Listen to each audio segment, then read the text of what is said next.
This is lesson 9.2, talking about graphing simple rational functions with a focus on identifying the asymptotes, domain, and range for a rational function.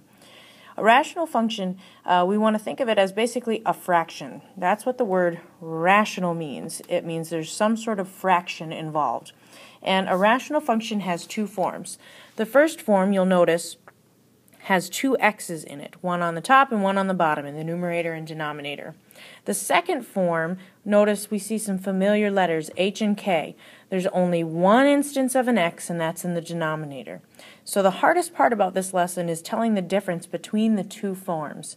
So again, form 1 will have two x's in it, and form 2 will have one x in the denominator, and that is it. And both of these forms have a graph that we call a hyperbola.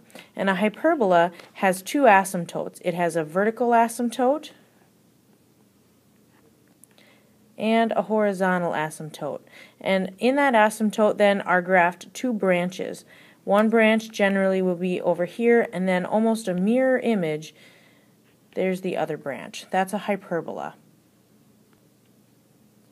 Now let's talk about identifying those asymptotes for these graphs. Now the first form, again, has two x's in it.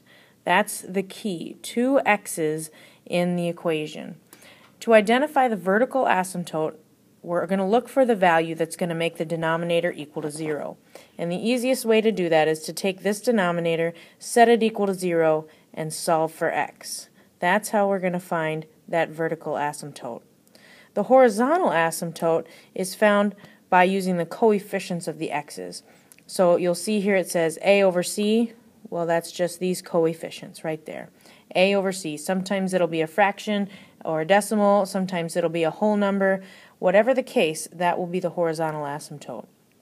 And then the domain and the range are actually pretty easy, because once we identify the vertical and the horizontal asymptote, then what we need to remember is that when we graph, when we have those asymptotes, the vertical asymptote and the horizontal asymptote, if we were to look at the graph, we will see that these branches, remember, will approach the asymptotes forever and ever.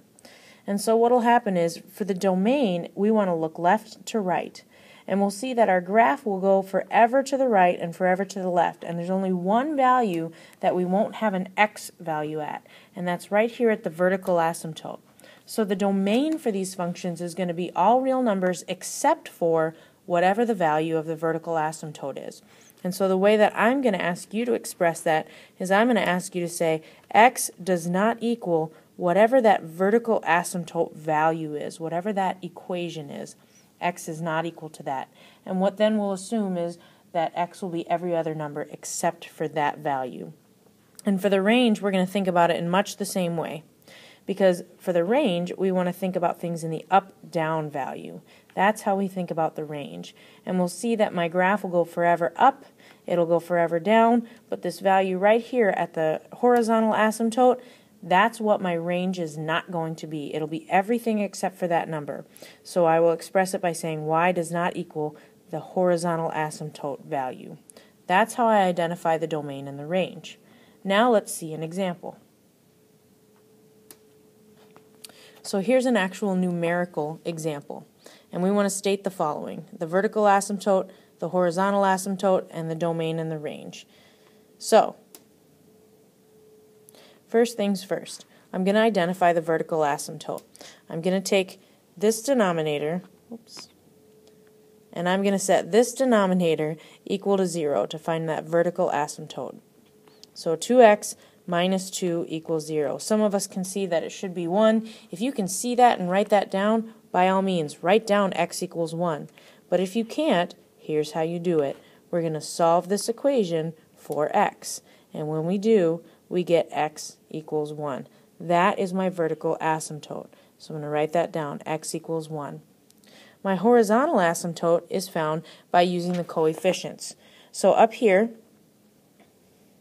we'll notice that there's no coefficient here in front of the x, so I'm going to fill that in for myself. I'm going to write a 1 in that place, and then that helps me because now I can see my horizontal asymptote is 1 over 2.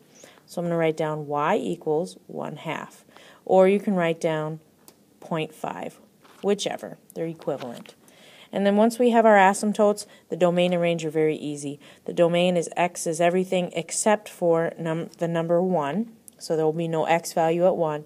And then my range, y is everything except for 1/2, that horizontal asymptote. So that's how we find the asymptotes in the domain and range for this first form. Remember, there are 2 x's in the problem, one on top and one down below in the denominator. Now let's take a look at the second form. This is the form with the h and the k in it. And you'll note here that the vertical and domain and range, all those seem to be exactly the same as the form before it. And that's because it is exactly the same. There's only one difference, and that's the horizontal asymptote. We find that a little bit differently here. But the vertical asymptote is always going to be whatever makes that denominator 0. So you can say x minus h equals 0, and then you're going to solve that equation for that x value. It's whatever will make a 0 in the bottom of that fraction. The horizontal asymptote is going to be your k value, whatever's added or subtracted onto the end there. So if there's nothing added on, of course, then we would say that k would be 0. And again, keep in mind, it's really important to identify that there's no x in the numerator here. It's just a number. Okay? And then again, my domain is going to be x is everything except for that vertical asymptote, and y will be everything except for that horizontal asymptote, the same as before. So now let's see an example. So I want to identify my vertical, horizontal, and domain and range. So here we go. My vertical asymptote is whatever's going to make this equal to 0. So x minus 2 equals 0, and it's very easy to see here that x will be 2. You don't have to write all this work out. If you can look at that and you know that your vertical asymptote is x equals 2, by all means, write that down. It's whatever would make a 0 in that denominator. My horizontal asymptote is going to be this number added on to the end, y equals 3. And then from there, I can identify my domain and my range. My domain, x is everything except for 2, and my range, y, is all values except for 3, that horizontal asymptote. Now the hardest part about this, again, is identifying which form we have. So what I'd like you to do right now is pause this video, copy this down, this table, and I want to see if you can identify the vertical asymptote, the horizontal asymptote, and the domain and range for each of these functions. Pause this video now, fill in the table, and when you're finished, unpause the video to see what the answers are.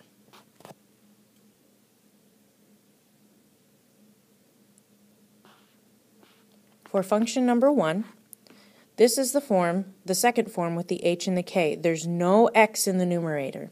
So my vertical asymptote is going to be x equals negative 3. That's the value that would make the 0 in the denominator.